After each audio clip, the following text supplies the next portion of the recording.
धनंजय मुंडेंच्या राजीनाम्यासाठी दबाव, पण अजितदादा आणि फडणवीसांमध्ये हिंमत नाही. संजय राऊतांचा जोरदार प्रहार.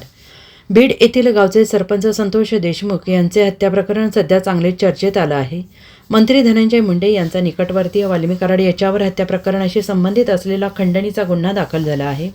या प्रकरणावरून विरोधक चांगलेच आक्रमक झालेले असून धनंजय मुंडे यांच्या राजीनाम्याची मागणी केली जात आहे. धनंजय मुंडे यांचा मंत्रिपदाचा राजीनामा घेण्यासाठी दबाव वाढल्यानंतर उपमुख्यमंत्री अजित पवार यांनी बुधवारी दिल्लीत केंद्रीय गृहमंत्री अमित शहा यांची भेट घेतल्याचं समजते आणि यावरून आता शिवसेना ठाकरे गटाचे खासदार संजय राऊत यांनी जोरदार हल्लाबोल केला आहे.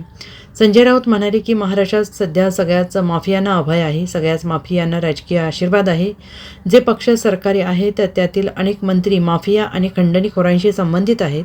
धनंजय मुंडे यांच्या राजीनाम्यासाठी सर्व स्तरावर दबाव आहे, आक्रोश आहे, पण अजित पवार यांच्यात हिंमत नाही. देवेंद्र फडणवीस यांचीही हिंमत नाही. ते गूढ आहे. धूमकेतूप्रमाणे ती उगवली आणि निघून गेली.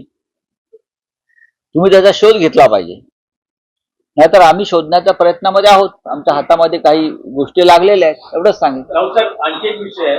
अजित पवार यांनी काल केंद्रीय गृहमंत्री अमित शहा यांची भेट घेतली.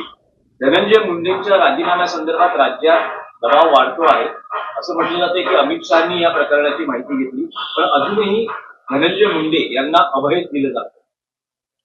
या महाराष्ट्रामध्ये सध्या सगळ्यात माफियांना अभय आहे, सगळ्यात माफियांना राजकीय आशीर्वाद आहे. आणि जे पक्ष सरकारमध्ये आणि सत्तेमध्ये आहेत त्याचे अनेक मंत्री ते थेट माफियांशी संबंधित, खंडणीखोरांशी संबंधित आहेत. धनंजय मुंडे यांच्या राजीनाम्यासाठी सर्व स्तरावर दबाव आहे, आक्रोश आहे. अजित पवारांची हिंमत नाही आणि देवेंद्र फडणवीस यांची हिंमत नाही, कारण ही संतोष देशमुख यांचा खून, सोमवंशी सूर्यवंशी यांचा खून हे फार मोठं षडयंत्र आणि कारस्थान होतं.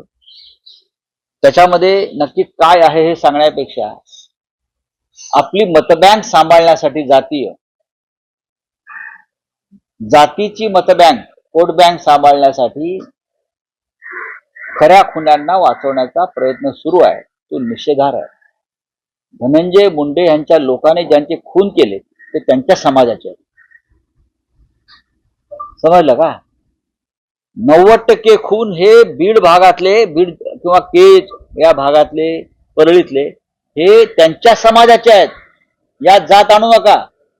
अपराधी असतो, अपराध्याला जात आणि धर्म नसतो. चला, सूर्यवंशी यांच्या कुटुंबियांनी सरकारने दिलेली मदत नाकारली. तुम्ही खून करायचे आणि खुनाची किंमत मोजायची, काय प्रकार?